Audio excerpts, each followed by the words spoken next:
मार्च 1993, नई Delhi. Raw chief प्रधानमंत्री से मिलने आए। उन्होंने प्रधानमंत्री को कुछ ऐसा इन्फॉर्मेशन दिया जिसके बाद तुरंत एक हाई लेवल सीक्रेट मीटिंग बुलाई गई। सुरक्षा से जुड़े सिर्फ 4 सबसे अहम लोग कमरे में मौजूद थे। एक तरफ थे भारत के प्रधानमंत्री पीवी नरसिम्हा राव, दूसरी तरफ रॉ चीफ जेएस बेदी, विदेश मंत्री दिनेश सिंह और आईबी चीफ एमके नारायण। अभी जो मुंबई में बम धमाके हुए थे, उसके बाद से हमारे एजेंट्स लगातार काम कर रहे हैं।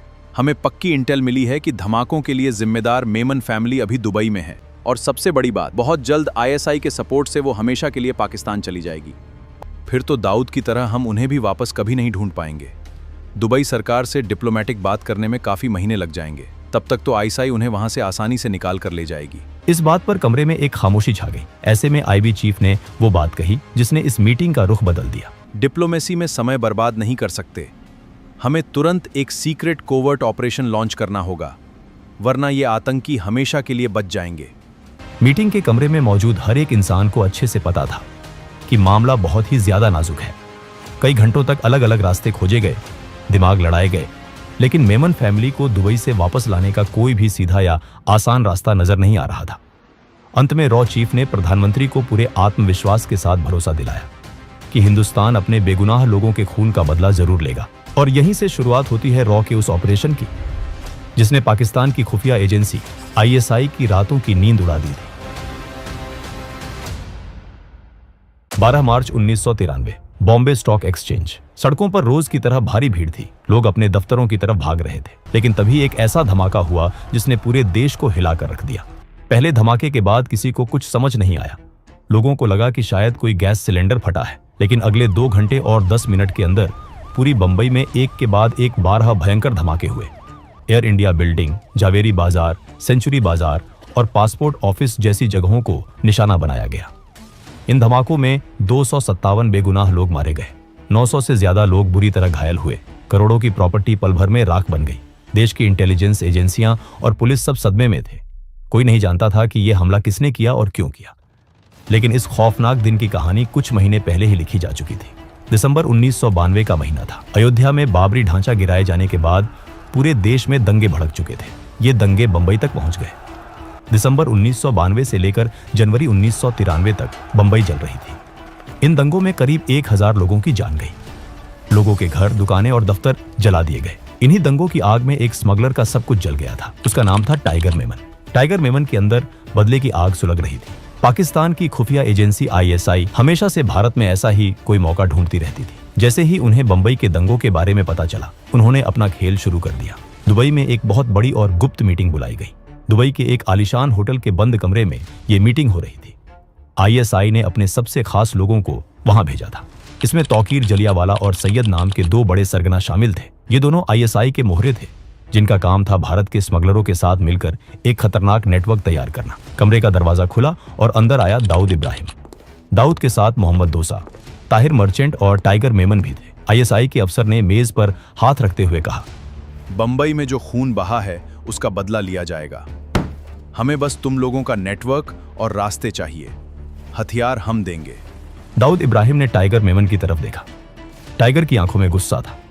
टाइगर ने भारी आवाज में कहा, मैं बॉम्बे को जलाकर राख कर दूंगा। मेरे लोग तैयार हैं। बस मुझे आरडीएक्स और गन्स चाहिए। किसी को भनक भी नहीं लगेगी। इस मीटिंग में तय हुआ कि भारत पर अब तक का सबसे बड़ा आतंकी हमला किया जाएगा। आईएसआई का प्लान बहुत साफ था। वो अपना नाम सामने नहीं लाना चाहते थे। उन्हें एक ऐसा चेहरा चाहिए था जो भारत का ही हो, और इसके लिए टाइगर मेमन से बेहतर कोई नहीं था। फरवरी 1993 में टाइगर मेमन और दाऊद इब्राहिम के नेटवर्क का इस्तेमाल करके महाराष्ट्र के रायगढ़ के पास समुद्री रास्ते से भारी मात्रा में आरडीएक्स, AK-56 राइफल और ग्रेनेड भारत पहुंचा दिए गए। और फिर आया 12 मार्च का वो काला दिन। धमाकों के बाद मुंबई पुलिस तुरंत एक्शन में आ गई। मुख्यमंत्री शरद पवार ने उस समय के सबसे तेज पुलिस अफसर राकेश मारिया को जांच का जिम्मा सौंपा। राकेश मारिया और उनकी टीम ने सबसे पहले ये देखा कि धमाके कहां हुए हैं। पुलिस की कई टीमें शहर भर में सबूत ढूंढने लगी। तभी वर्ली इलाके में पुलिस को एक लावारिस मारुति वैन मिली। इस वैन के शीशे अंदर से काले किए गए थे। पुलिस को शक हुआ कि इसमें भी बम हो सकता है। बॉम्ब स्क्वाड को बुलाया गया। जब बहुत सावधानी से वैन का दरवाजा खोला गया तो पुलिस के होश उड़ गए। वैन के अंदर कोई बम नहीं था, बल्कि 7 AK-56 राइफल और कई सारे ग्रेनेड भरे पड़े थे। पुलिस ने तुरंत उस वैन के नंबर की जांच की। आरटीओ से जो जानकारी मिली उसने जांच की दिशा ही बदल दी। वो वैन रुबीना मेमन के नाम पर रजिस्टर थी। रुबीना मेमन टाइगर मेमन की भाभी थी। उसी समय पुलिस की एक और टीम को दादर इलाके में एक लावारिस स्कूटर मिला। उसका भी नंबर चेक किया गया। वो स्कूटर याकूब मेमन के नाम पर था। याकूब मेमन टाइगर मेमन का छोटा भाई था। दोनों गाड़ियों से एक ही पता निकलकर सामने आया, Al Husaini building, Mahim police station के पास। राकेश मारिया की टीम पूरी ताकत के साथ उस बिल्डिंग में पहुंची। जब पुलिस की टीम छठी मंजिल पर मेमन परिवार के फ्लैट पर पहुंची, फ्लैट बहुत आलीशान था, लेकिन अंदर का नजारा डरावना था। अलग अलग कमरों में RDX भरा हुआ रखा था। बिल्डिंग के कंपाउंड की जब तलाशी ली गई तो वहां से गत्ते के 27 बड़े डिब्बे मिले। एक अफसर ने डिब्बे को ध्यान से देखा और हैरान रह गया। उस डिब्बे पर साफ अक्षरों में लिखा था पैकेजेस लिमिटेड, लाहौर, और उसके ठीक नीचे लिखा था noble private limited, Islamabad. Commissioner Samra ने तुरंत ये बात दिल्ली में भारत की खुफिया एजेंसी रॉ को बताई। रॉ ने तुरंत पाकिस्तान में मौजूद अपने एजेंट्स को एक्टिव किया। जब इस्लामाबाद में नोबल प्राइवेट लिमिटेड की जांच की गई तो पता चला कि ये कंपनी पाकिस्तान के कैंटोनमेंट इलाके में मौजूद है और इसका काम RDX और बम बनाने के सामान तैयार करना है। अब कोई शक नहीं था, देश के सबसे बड़े दुश्मन ने हमारे घर में घुसकर वार किया था और इस वार में उनके मददगार थे हमारे ही देश के नागरिक, मेमन परिवार। ये परिवार कोई मामूली परिवार नहीं था। अब्दुल रज्जाक मेमन गुजरात से बंबई आए थे। उन्होंने मेहनत से अपना छोटा सा काम शुरू किया था। उनके 6 बेटे थे। टाइगर मेमन ने पढ़ाई बीच में छोड़ दी और बैंक में चपरासी बन गया। वहां झगड़ा होने के बाद वो सोने की स्मगलिंग करने लगा। लेकिन याकूब मेमन अलग था। वो बहुत पढ़ा लिखा था। उसने CA की पढ़ाई पूरी की थी। उसे एक अवार्ड भी मिला था। लेकिन जब उसने देखा कि उसका भाई स्मगलिंग से बेहिसाब पैसा कमा रहा है तो वो भी उस दलदल में उतर गया। इधर जांच आगे बढ़ी तो पुलिस को पता चला कि धमाकों से ठीक 2 दिन पहले 10 मार्च की रात को मेमन परिवार का हर एक सदस्य बंबई एयरपोर्ट से दुबई के लिए उड़ान भर चुका था। फिर ISI उन्हें 17 मार्च को चुपचाप दुबई से पाकिस्तान के कराची शहर लेकर आए। वहां उन्हें कराची के ही एक आलीशान बंगले में रखा गया। ISI ने पूरे परिवार को नए नाम और नए पासपोर्ट बनाकर दे दिए। 1 साल बीत चुका था। मेमन परिवार अब भी पाकिस्तान में था, लेकिन उनके अंदर अब डर और घबराहट बढ़ने लगी थी। 1 साल तक ISI के साये में रहने के बाद मेमन परिवार की जिंदगी एक जेल जैसी हो गई थी। उन्हें कहीं भी जाने की आजादी नहीं थी। हर वक्त बंदूकधारी उनके इर्द गिर्द रहते थे। याकूब मेमन को अंदर ही अंदर बहुत भारी गिल्ट महसूस होने लगा था। उसे ये भी पता था कि ISI अपना राज छुपाने के लिए कभी भी उनके पूरे परिवार को जान से मार सकती है। एक रात परिवार के सब लोग एक कमरे में बैठे थे। याकूब मेमन ने कहा, हम ऐसे सारी जिंदगी नहीं छुप सकते। हम अपने ही घर में आतंकवादी बन गए हैं। हमें वापस अपने देश भारत लौटना चाहिए। जो सजा होगी हम काटेंगे। टाइगर मेमन ने गुस्से में चिल्लाते हुए कहा, तुम पागल हो गए हो। अगर हम वापस गए तो वो हमें फांसी पर लटका देंगे। मैं कहीं नहीं जा रहा। मैं यही पाकिस्तान में रहूंगा। अगर तुम लोगों को मरना है तो जाओ। परिवार ने तय किया कि टाइगर भले ही ना जाए, लेकिन बाकी सब लोग वापस भारत जाएंगे। ISI की निगरानी भी अब उन पर कम हो गई थी। याकूब और उसके छोटे भाई ने एक प्लान बनाया, ये चेक करने के लिए कि क्या वो आसानी से देश से बाहर निकल सकते हैं। वो दोनों जून 1994 में दुबई गए। वहां उन्हें कोई परेशानी नहीं हुई। कोई ISI एजेंट उनके पीछे नहीं था। उन्होंने वापस आकर परिवार को बताया कि रास्ता साफ है। इसके बाद पूरा परिवार चुपचाप पाकिस्तान से दुबई आ गया। दुबई पहुंचने के बाद याकूब ने दिल्ली में रहने वाले अपने एक दूर के रिश्तेदार आमिर को फोन किया। याकूब ने फोन पर कहा, आमिर भाईजान, हम दुबई में हैं। हम भारत वापस आना चाहते हैं। देश का माहौल कैसा है? क्या हमें सीधा दिल्ली आ जाना चाहिए? आमिर ने घबराते हुए कहा, याकूब, तुम सीधे यहाँ मत आओ। हालात बहुत खराब हैं। तुम पहले मुझसे नेपाल में काठमांडू आकर मिलो। हम वहां बैठकर प्लान बनाएंगे। 21 जुलाई 1994 को याकूब मेमन अपने नए फर्जी पाकिस्तानी पासपोर्ट के साथ काठमांडू के त्रिभुवन एयरपोर्ट पहुंचा। काठमांडू में वो आमिर से मिला। उन्होंने तय किया कि पूरा परिवार पहले दुबई में इकट्ठा होगा और फिर वहां से कोई रास्ता निकाला जाएगा। 3 दिन बाद 24 जुलाई की सुबह 9 बजे याकूब वापस दुबई जाने के लिए एयरपोर्ट पर खड़ा था। सिक्योरिटी चेकिंग के दौरान एक नेपाली अफसर की नजर याकूब के ब्रीफकेस पर पड़ी। एक्सरे मशीन में कुछ ऐसा दिखा जिससे अफसर को शक हुआ। अफसर ने याकूब को रोका और ब्रीफकेस खोलने कहा। याकूब के माथे पर पसीना आ गया। जब ब्रीफकेस खोला गया तो अंदर से कई देशों के फर्जी पासपोर्ट, बहुत सारी पाकिस्तानी और अमेरिकी करेंसी और कई सारे आई कार्ड निकले। नेपाल पुलिस ने उसे तुरंत एक खुफिया कमरे में बंद कर दिया। 3 दिन तक उससे लगातार पूछताछ हुई। जब नेपाल पुलिस ने थोड़ी सख्ती दिखाई तो याकूब टूट गया। उसने रोते हुए कहा, मेरा नाम याकूब है। बंबई के धमाकों में मेरे नाम पर चार्जशीट है। मुझे भारत पुलिस ढूंढ रही है। नेपाल पुलिस के होश उड़ गए। उन्होंने बिना वक्त बर्बाद किए दिल्ली में CBI और रॉ के हेडक्वार्टर में फोन घुमा दिया। भारत सरकार ने तुरंत अपनी एक खास टीम काठमांडू भेजी। 28 जुलाई 1994 को रॉ के एजेंट्स याकूब मेमन को एक स्पेशल फ्लाइट से दिल्ली ले आए। भारत के लिए ये एक बहुत बड़ी कामयाबी थी, लेकिन खेल अभी बाकी था। दिल्ली में रॉ के सेफ हाउस में याकूब मेमन से पूछताछ शुरू हुई। उसके ब्रीफकेस को दोबारा बारीकी से चेक किया। ब्रीफकेस के एक छुपे हुए हिस्से में उन्हें एक छोटी सी टेप रिकॉर्डिंग कैसेट मिली। जब उस कैसेट को चलाया गया तो कमरे में सन्नाटा छा गया। उसमें 3 लोगों की आवाजें थी, तौकीर जलियावाला, टाइगर मेमन और याकूब मेमन। ये कैसेट भारत के लिए सबसे बड़ा सबूत था कि पाकिस्तान की सरकार और आईएसआई इस पूरी साजिश में शामिल थे। पूछताछ में याकूब ने बता दिया कि वो काठमांडू क्यों गया था। उसने आमिर का नाम भी रॉ को बता दिया। रॉ के अफसरों ने उसी दिन आमिर को उठा लिया। आमिर बहुत डरा हुआ था।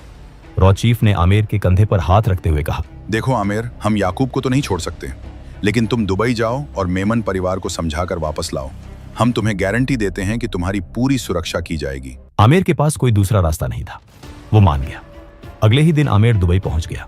रॉ ने उसे दुबई के उस होटल का पता दिया था जहां परिवार के रुकने की उम्मीद थी, लेकिन जब आमिर उस होटल में पहुंचा तो रिसेप्शन वाले ने कहा कि वहां मेमन नाम का कोई इंसान नहीं रुका है।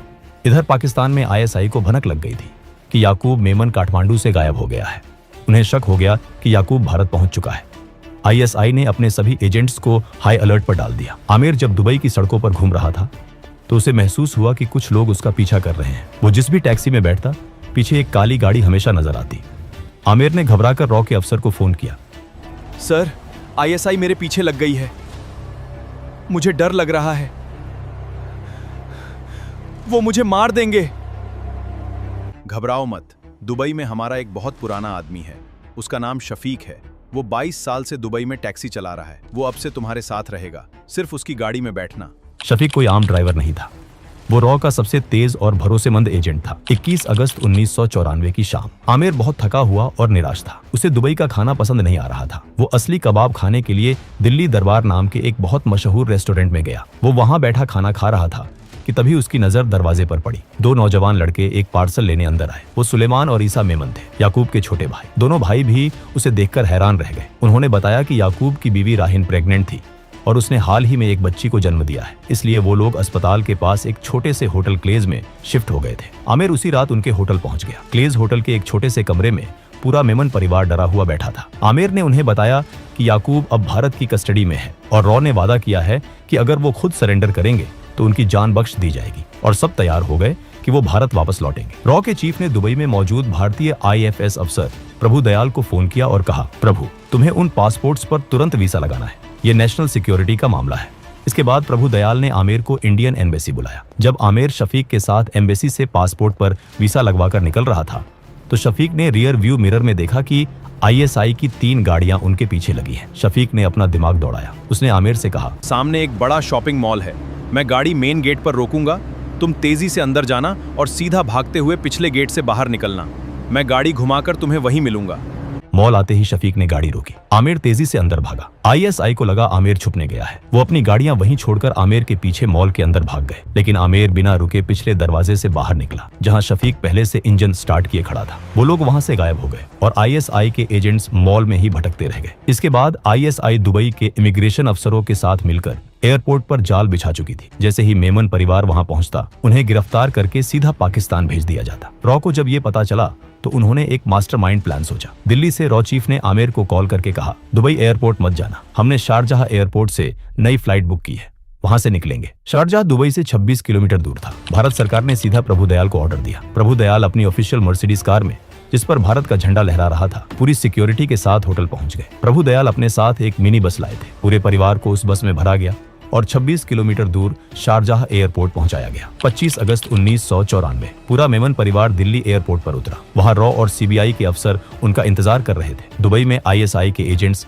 दुबई एयरपोर्ट पर खड़े हाथ मलते रह गए। भारत की इंटेलिजेंस ने उन्हें बेवकूफ बना दिया था। मेमन परिवार भारत आ चुका था, लेकिन याकूब की बीवी राहिन अभी भी दुबई में इंडियन एम्बेसी के एक सेफ हाउस में रुकी हुई थी। उसका पासपोर्ट पाकिस्तान की एम्बेसी में फंसा हुआ था। रॉ चीफ ने प्रभु दयाल को एक प्रेस कॉन्फ्रेंस करने कहा और राहिन को मीडिया के सामने लाने कहा। दुबई में एक बड़ी प्रेस कॉन्फ्रेंस हुई। राहिन ने रोते हुए मीडिया के सामने कहा, मैं घर वापस जाना चाहती हूँ। पाकिस्तान ने मेरा पासपोर्ट रख लिया है। मैं भारत सरकार से अपील करती हूँ कि मुझे एक इमरजेंसी पासपोर्ट दिया जाए। पूरी दुनिया की मीडिया में ये खबर आग की तरह फैल गई। भारत सरकार ने तुरंत राहीन को एक इमरजेंसी पासपोर्ट जारी कर दिया। 4 सितंबर 1994 को राहीन मेमन अपनी छोटी सी बच्ची जुबैदा को गोद में लिए दिल्ली एयरपोर्ट पर उतरी। ऑपरेशन पूरी तरह से कामयाब हो चुका था, लेकिन टाइगर मेमन कभी वापस नहीं आया। वो आज भी पाकिस्तान में एक भगोड़े की तरह अपनी जिंदगी काट रहा है। लेकिन 1993 के धमाकों के बाकी सभी मुजरिमों को उनके किए की सजा मिली। उन पर टाडा अदालत में एक बहुत लंबा मुकदमा चला। अदालत की कानूनी प्रक्रिया के बाद सबूतों के आधार पर परिवार के अलग अलग सदस्यों के लिए